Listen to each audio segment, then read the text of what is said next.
ഒന്ന് ടോസിലൂടെ പോയി, മറ്റൊന്ന് 2 വോട്ടിന്റെ തോൽവി. പാലാ നഗരസഭാ ഭരണം LDFന് നഷ്ടപ്പെട്ട വഴികൾ. തദ്ദേശ തിരഞ്ഞെടുപ്പും അംഗങ്ങളുടെ സത്യപ്രതിജ്ഞാ ചടങ്ങും കഴിഞ്ഞെങ്കിലും രാഷ്ട്രീയ കേരളം ആകാംക്ഷയോടെ കാത്തിരിക്കുന്നത് പാലാ നഗരസഭ ആര് ഭരിക്കുമെന്നറിയാനാണ്. ഏറെക്കാലമായി കേരള കോൺഗ്രസ് ഭരിച്ചുകൊണ്ടിരുന്ന പാലായിൽ ഇപ്രാവശ്യം കേരള കോൺഗ്രസ് ഉൾപ്പെടുന്ന LDF മുന്നണിക്ക് ഭൂരിപക്ഷമില്ലെങ്കിലും ഏറ്റവും വലിയ ഒറ്റകക്ഷി കേരള കോൺഗ്രസ് എം ആണ്. 26 അംഗ നഗരസഭയിൽ LDF 12 അംഗങ്ങളുടെ പിൻബലത്തിൽ ഒന്നാമതെത്തിയപ്പോൾ UDFന് 10ഉം ബാക്കി 4 പേർ സ്വതന്ത്രരുമാണ്. സ്വതന്ത്രരുടെ പിൻബലമില്ലാതെ ആർക്കും ഭരിക്കാൻ കഴിയാത്ത അവസ്ഥ. ഇവിടെ മാണി വിഭാഗത്തിന് 2 സീറ്റുകൾ നഷ്ടമായത് ഭാഗ്യദോഷം കൊണ്ട് മാത്രമാണ്. ഒരു സീറ്റിൽ വോട്ടുകൾ തുല്യം വന്നതിനാൽ ടോസ് ഇട്ടു. എന്നാൽ ഭാഗ്യം 2ലെ തുണച്ചില്ല. മറ്റൊരു സീറ്റ് നഷ്ടമായത് വെറും 2 വോട്ടിനാണ്.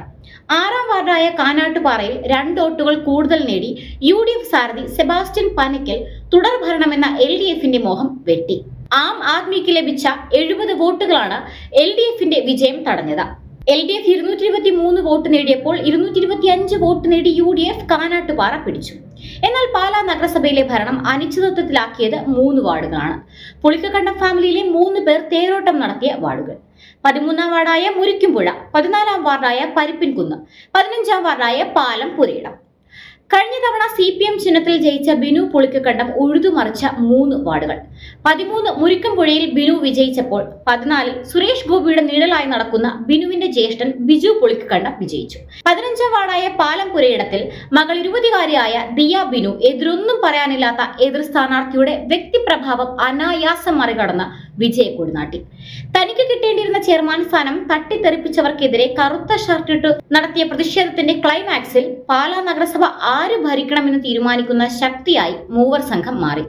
എന്നാൽ നഗരസഭയുടെ ഭരണം കപ്പിനും ചുണ്ടിനുമിടയിൽ LDFന് നഷ്ടപ്പെടാനുള്ള പ്രധാന കാരണം 18ാം വാർഡിലെ ഫലമാണ്.